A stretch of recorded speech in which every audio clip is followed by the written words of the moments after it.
Hello बच्चों, कैसे हैं आप सब। उम्मीद करता हूँ आप सब अच्छे होंगे और आपका बोर्ड एग्ज़ाम का तैयारी अच्छे से चल रहा होगा। तो स्वागत है आपका अपना चैनल आरएफ शिक्षा पर, जहां आपको मिलता है क्लास 10th एंड 12th का most important objective, subjective, repeated question और स्मार्ट ट्रिक्स। तो आज का वीडियो जो बच्चों बहुत ज़्यादा इम्पोर्टेंट होने वाला है, क्योंकि इस वीडियो में मैं बताऊंगा कि सब्जेक्टिव लिखने का तरीका क्या होता है। तो आज की इस वीडियो में सब्जेक्टिव आंसर लिखने का ज़बरदस्त ट्रिक्स मैं बताऊंगा, जिसका इस्तेमाल करके आप बोर्ड एग्ज़ाम में 100% मार्क ला सकते हैं। 100% मार्क्स को आप अचीव कर सकते हैं। तो आज का इस वीडियो बहुत ज़्यादा इंपॉर्टेंट होने वाला है। तो इस वीडियो को ज़्यादा से ज़्यादा शेयर करिएगा, लाइक और सब्सक्राइब जरूर करिएगा, जिससे दूसरे बच्चों को भी जो है इस बात का जानकारी हो और वो भी एग्जामिनेशन में गलती ना करे, उसको भी पूरा पूरा मार्क्स मिल पाए।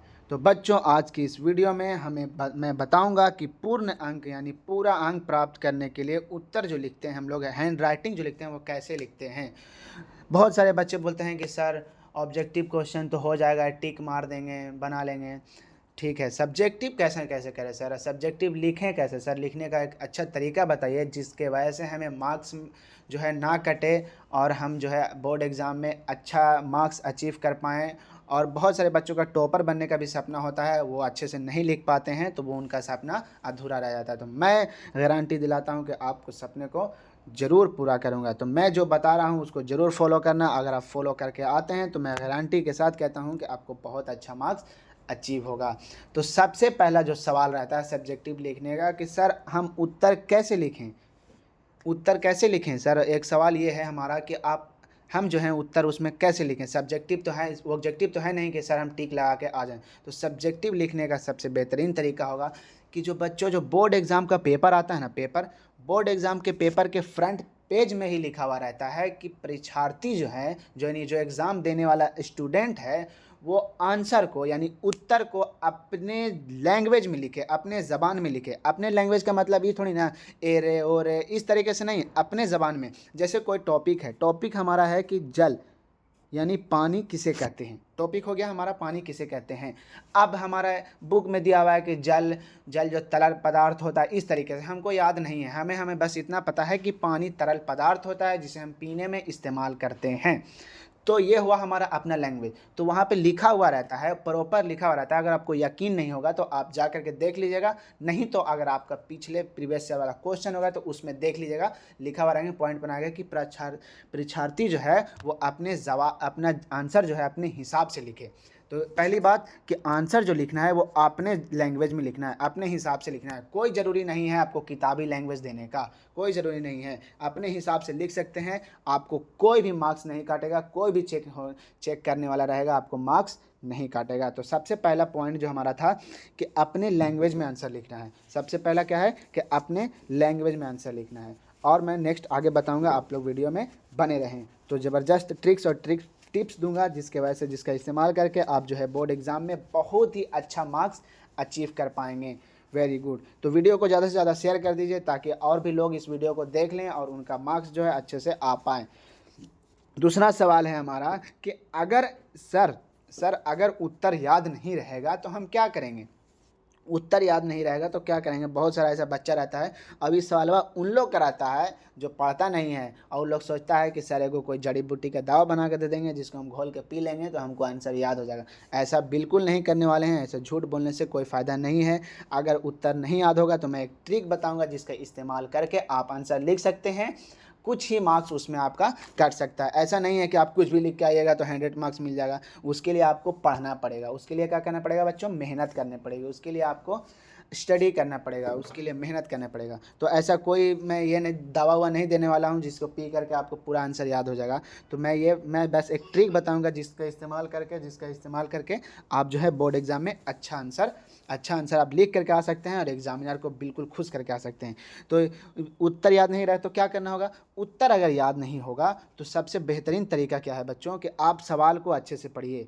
सबसे बड़ा और सबसे खुशी की बात यह है बच्चों कि बोर्ड एग्ज़ाम में डबल ऑप्शन है हमारे पास। जैसे 5 सवाल का जवाब देना है तो हमारे पास 10 ऑप्शन है, 10 सवाल हमारे पास रहेंगे जिसमें से 5 ही सवाल का जवाब देना होगा। तो सबसे पहला काम क्या होगा, सबसे पहला काम हमारा रहेगा कि उस 10 सवाल को पढ़ना। ऐसा नहीं होगा बच्चों कि 10 सवाल में आपको 3-4 सवाल नहीं आए, ऐसा कभी नहीं होगा, बिल्कुल आएगा। 10 सवाल में 3-4 सवाल तो ज़रूर आएगा ही आएगा। कुछ सवाल ऐसे होंगे जो आपको नहीं याद रहेगा, तो मैं उसका आंसर बताने का ट्रिक बताता हूँ। अगर आपको सवाल याद नहीं रहेगा तो आपको क्या करना है, उस क्वेश्चन को, आंसर याद नहीं रहेगा तो उस क्वेश्चन को अच्छे से पढ़ना है। उस क्वेश्चन की रिलेटेड जो आपको थोड़ा बहुत आता है उस क्वेश्चन से रिलेटेड, जैसे पानी के बारे में पूरा राइट आंसर आपको पता नहीं है, बस पानी यह है कि हम पानी पीते हैं, तो आप लिख सकते हैं कि जल का इस्तेमाल जो है कपड़ा धोने में करते हैं, जल का इस्तेमाल हम नहाने में करते हैं। इस तरीके से आप उससे रिलेटेड आंसर लिख सकते हैं। एग्जामिनर आपका मार्क्स नहीं काटेगा और आपका नंबर मिल जाएगा। चलिए नेक्स्ट सवाल जो सबका रहता है, नेक्स्ट सवाल रहता है कि सर पूरे अंक प्राप्त करने का तरीका बताइए। कि हमको पूरा मार्क्स चाहिए, एकदम 100 में 100 मार्क्स चाहिए, हमको टॉपर बनना है, हमारे मम्मी पापा का नाम रोशन करना है, अपने टीचर का नाम रोशन करना है। तो मैं भी उसका एक ज़बरदस्त ट्रिक बताऊंगा, पूरे अंक प्राप्त कैसे करते हैं। तो पूरे अंक प्राप्त करने के लिए बच्चों एक रामबाण तरीका मैं बताऊंगा, जिसको आप फॉलो करते हैं तो मैं गारंटी के साथ कहता हूं कि आपको मार्क्स जो है अच्छा आएगा। तो पूरे अंक प्राप्त करने के लिए बच्चों आप जो है क्वेश्चन के लिखने का तरीक़ों को फॉलो करिएगा। पहले क्वेश्चन जो है, कोई भी क्वेश्चन आएगा उसको आप अच्छे से उसका मतलब क्या है वो लिखिएगा, और क्वेश्चन को पॉइंट बना करके लिखिएगा। पॉइंट बनाना बिल्कुल मत भूलिएगा। क्वेश्चन को बहुत ही अच्छे और अच्छे हैंडराइटिंग में, एट्रैक्टिव अंदाज में, ताकि जो एग्जामिनर को दिखे कि हाँ ये बच्चा कुछ पढ़ कर आया है, ये बच्चा मेहनत किया है। तो बहुत ही अच्छे अंदाज में और एट्रैक्टिव, जो देखने में बिल्कुल उसको मोह दे कि हाँ ये बच्चा मेहनत किया है, ये बच्चा मेहनत किया, तो इसको पूरा मार्क्स मिलेगा। अगर आप उस तरीके से लिखते हैं, आप अगर पूरा प्रॉपर सवाल नंबर दे करके सवाल नंबर को मेंशन करते हैं, सवाल को जवाब जो उससे रिलेटेड जवाब जो है सवाल का वो अगर देते हैं, और अगर आप पॉइंट नीचे बना करके देते हैं, पॉइंट नंबर 1, पॉइंट नंबर 2, और उसमें लिखते हैं और लास्ट में उसका व्याख्या बताते हैं, एक्सप्लेनेशन बताते हैं, तो आपको मैं गारंटी देता हूँ 100% आपका मार्क्स कोई नहीं काट सकता, कोई नहीं काट सकता। सवाल नंबर 4 है कि अगर लिखावट, बहुत सारे बच्चों का ऐसा सवाल है कि अगर लिखावट खराब हो तो क्या अंक कट जाते हैं। बिल्कुल नहीं। हमें पता है कि बहुत सारे ऐसे बच्चे होते हैं, बहुत सारे ऐसे स्टूडेंट होते हैं जिनका हैंड राइटिंग सही नहीं रहता है, तो क्या उनका मार्क्स कट जाएगा, उनको पढ़ने में कोई फ़ायदा नहीं है। बिल्कुल नहीं। अगर आपका हैंड राइटिंग ख़राब है, अगर आपको हैंड राइटिंग ख़राब है तो इसमें आपका मार्क्स नहीं कटेगा। बस आपको ध्यान ये रखना है कि बस ऐसा लिखें कि पढ़ पाए। अभिलेख की तरह मत लिख दीजिएगा कि हम क्या, हमारे पूर्वज भी नहीं पढ़ पाए, इस तरीके से नहीं लिखना है। फिर क्या लिख कर के आइएगा, कोई पढ़ ही नहीं पाएगा तो आपको मार्क्स कैसे मिलेगा, आप ही बताओ कैसे मिलेगा आपका मार्क्स। तो आपको हैंड राइटिंग अगर ख़राब भी है तो आप जो है दूर दूर लिखिए, आप जो है इतना यहाँ लिखें फिर यहाँ लिखें, जो साफ साफ, जिसके वजह से एग्जामिनर जो है अगर पढ़ने की कोशिश भी करता है तो वो आसानी से पढ़ लेगा। तो आपको हैंड राइटिंग ख़राब है तो इसमें डरने की बात नहीं है, आपको मार्क्स नहीं कटेगा। बस मैं जो बता रहा हूँ उसको फॉलो करना है, आपको दूर दूर लिखना है, बड़े बड़े अक्षरों में लिखने की कोशिश करना है। Very good. अगला सवाल है हमारा, अगला सवाल है बच्चों कि सर उत्तर लंबा कैसे बनाएं। सर उत्तर को लंबा कैसे बनाएं। सर 2 नंबर का सवाल तो लिख देते हैं, जैसे छोटा रहता है लिख देते हैं। 5 नंबर का सवाल हम कैसे करें सर, बहुत उसको लंबा लिखना पड़ता है, तो उसको कैसे बनाएं। तो बच्चों उत्तर को लंबा बनाने का ट्रिक पता है क्या है। उत्तर को लंबा बनाने का ट्रिक जो है, अपने लैंग्वेज में ही लिखो और उसका जो है खासियत, खूबी, सारा चीज़ एक्सप्लेन करो, सारे चीज़। जैसे आप एक आदमी है, ठीक है, आदमी पहले आदमी के बारे में, आदमी कौन होता है बच्चों, जो है सांस ले सकता है, जो चल सकता है, जो चीज़ों को बता सकता है, जो चीज़ों को देख सकता है। इस तरीके से पहले आदमी के बारे में एक्सप्लेन कर दिए, ठीक है। आदमी के बारे में एक्सप्लेन करने के बाद आदमी का महत्वपूर्ण विशेषता क्या है, आदमी क्या क्या काम कर सकता है, आदमी की क्या क्या व्याख्या है, आदमी क्या नहीं कर सकता है, इस तरीके से पॉइंट दे दे करके पॉइंट में लिखिएगा, आप जो है एक्सप्लेन करिएगा। जैसे आपके आदमी की विशेषता करके पॉइंट एक बना दिए और इसमें 3-4 पॉइंट लिखे। पहला, आदमी की विशेषता है कि आदमी एक ऑक्सीजन सांस लेता है। दूसरा, आदमी चीज़ों को देखता है, आदमी किसी चीज़ को बना सकता है, आदमी किसी चीज़ को ख़त्म कर सकता है, ये पॉइंट लिख दीजिए। अब आदमी की आर्थिक स्थिति कुछ लिख सकते हैं। जैसे पॉइंट को आपको बड़ा करना है, उसको डीप में जाना है, उसको बड़ा करने का अंदाज, ये तरीका है, बेस्ट तरीका है, जिससे आपका आंसर जो है लॉन्ग हो जाएगा और आपको फुल मार्क्स मिलेगा, आपको फुल मार्क्स मिलेगा। हाँ, तो चलिए चलते हैं नेक्स्ट सवाल जो रहता है सबका, कि ऐसा क्या करें, ऐसा क्या करें कि एग्जामिनर नंबर देने पर मजबूर हो जाए। ऐसा क्या करें, उसको बिरयानी खिला दे बना के, एग्जामिनर को बिरयानी खिला दें कि वहाँ पैसा दे के आ जाएं।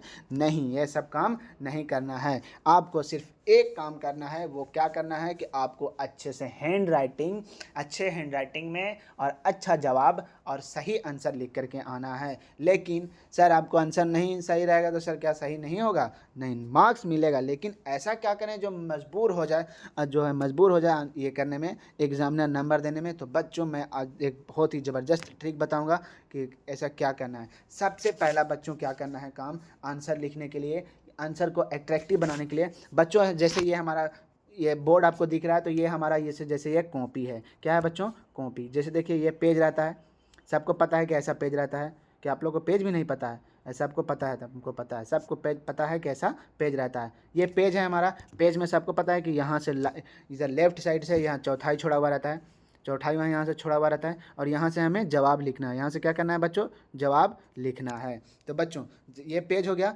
पेज में जवाब लिखने का सही तरीका क्या है? पेज में जवाब लिखने का सही तरीका क्या है बच्चों? पेज में जवाब लिखने का सही तरीका ये है कि ये हमारा पेज हो गया।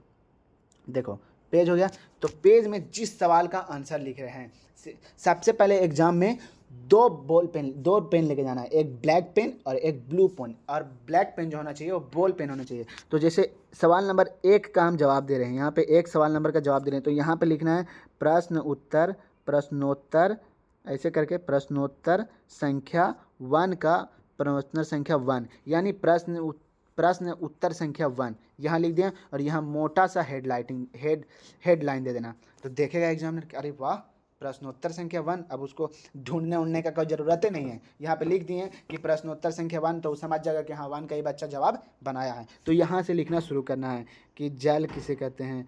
तो जल एक तरल पदार्थ होता है, जल एक तरल पदार्थ होता है। इस तरीके से आपको लिखना है, ठीक है? आप लिख दिए और प्रॉपर पैराग्राफ चेंज करना है। पैराग्राफ चेंज करने का मतलब क्या होता है? सर आप क्या बोल दिए, पैराग्राफ तो हमको कुछ समझ ही में नहीं आ रहा। तो पैराग्राफ चेंज करने का मतलब होता है बच्चों कि जैसे आपने एक लाइन यहाँ से लिखा, यहाँ चीज़ लिखा, अब आप बोल रहे हैं कि हम जल के बारे में और भी चीज़ बताना चाहते हैं। जैसे जल जो होता है वो ना ही मीठा होता है नहीं खट्टा होता है। तो ये 2 लाइन लिखें, और पैराग्राफ चेंज जो करना होता है यहाँ आधा से लिखना होता है, यहाँ से कि जल मीठा होता है, जल खट्टा होता है। इससे जो देखने में बहुत ही सुंदर लगता है और बहुत ही अट्रैक्टिव लगता है, जिससे एग्जामिनर खुश हो जाता है और आपको फुल मार्क्स देता है। तो अगर आप बच्चों इतना काम कर लेते हैं तो मैं एक गारंटी देता हूँ कि आपको जो है फुल मार्क्स आएगा और कोई भी दिक्कत नहीं होगा, और अच्छे बोर्ड एग्ज़ाम में आप अच्छे नंबर ला पाएंगे, और आप जो है टॉपर भी बन पाएंगे। तो बच्चों ये वीडियो आपके लिए बहुत ज़्यादा ज़रूरी था। इसको आप ज़रूर देखिएगा। एक बार समझ में नहीं आएगा तो 2 बार देखिएगा, और मेरे बताए हुए अगर नियम को आप फॉलो कर लेते हैं,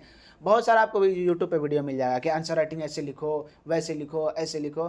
तो उस सब से ध्यान नहीं देना है। मैं जो बताया हूँ उस पर ध्यान दीजिए, उसको गौर करिए, और अगर आप फॉलो करके आते हैं इस चीज़ को, आप अगर मानते हैं, अगर इस चीज़ को लिख करके आते हैं, तो आप अपना रिजल्ट खुद देखिएगा तो समझ में आएगा कि हाँ, आरिफ शिक्षा पर जो बताया गया था वो बिल्कुल सही था, वो बिल्कुल राइट था। क्योंकि बच्चों झूठ बोलने से कोई फ़ायदा नहीं है। मैं बता दूंगा कि हाँ गलत लिख के आ जाओगे तो ये पास हो जाओगे, तो इसमें क्या होगा? सिर्फ आपका ज़िंदगी बर्बाद होगा। इसमें जो है कोई अच्छा नहीं है, आपके लिए भी अच्छा नहीं है, हमारे लिए भी अच्छा नहीं। तो मैं क्यों बताऊं कि आप नहीं कुछ भी लिखेगा तो भी पास होगा। बच्चों थोड़ा सा मेहनत करो, यही समय है मेहनत करने का। अगर आप अच्छे मेहनत कर लेते हैं, अभी जी जान लगा के मेहनत कर देते हैं, तो आपको बहुत आगे काम आने वाला है, बहुत ज़्यादा। बहुत से लोगों के मुँह से सुनिएगा कि पढ़ाई लिखाई से क्या हो जाएगा।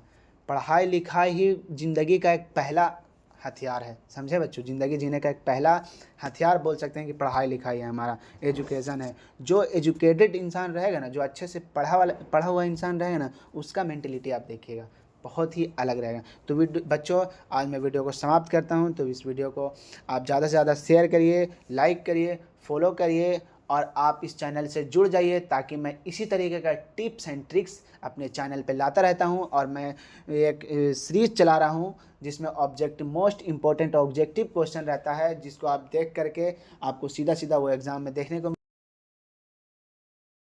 चलाता हूं। तो उसको आप लोग ज़रूर देखिएगा, आप लोग चैनल से जुड़े जाइए। धन्यवाद, मिलते हैं नेक्स्ट वीडियो में।